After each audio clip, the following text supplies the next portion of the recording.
كتير كده انت بتذبح بدري بدري. دي وجهه نظر جوزيه، لكن جهاد جريشة اللي شايفه بيحسبه. ادي اللعبه، وده الكلام بقى الكتير من ممتاز محمد ناجي جده، ولو كملت تبقى فرصه بهدف. هنشوفها تاني، اللي قاعدين القليلين في الملعب قالوا انها مش تسلل، لكن هنشوفها تاني. ومانويل جوزيه بيقول انه مش متسلل. امام في النادي الاهلي ناجي جده، والفاول موجود، والضربه الحره المباشره على احمد صديق. ادي جوزيه ما زال يعترض. ضياء سكران في الصوره. نشوف اللعبه ولا فيها ريحه. لا بصوا حضراتكم، دي لا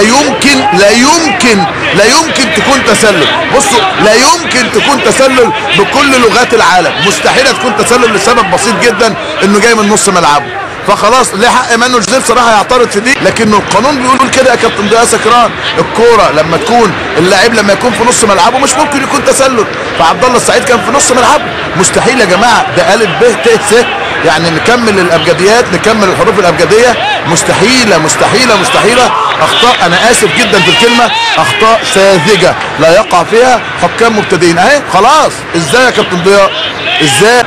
ازاي سعيد عبد الله عرضبه، يا سلام، رئيسه واحده بقى وائل جمعه والشريف عبد الفضيل، ونشوف ابو تريكه حطها. حلوه الفكره،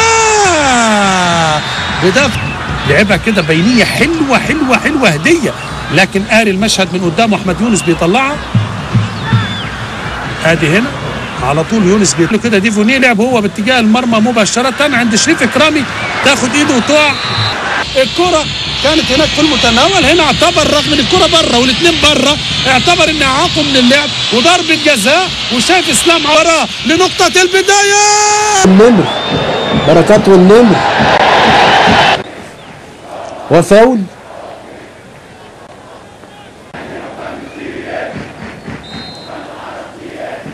ادي النمر اهو، وادي احمد ابراهيم.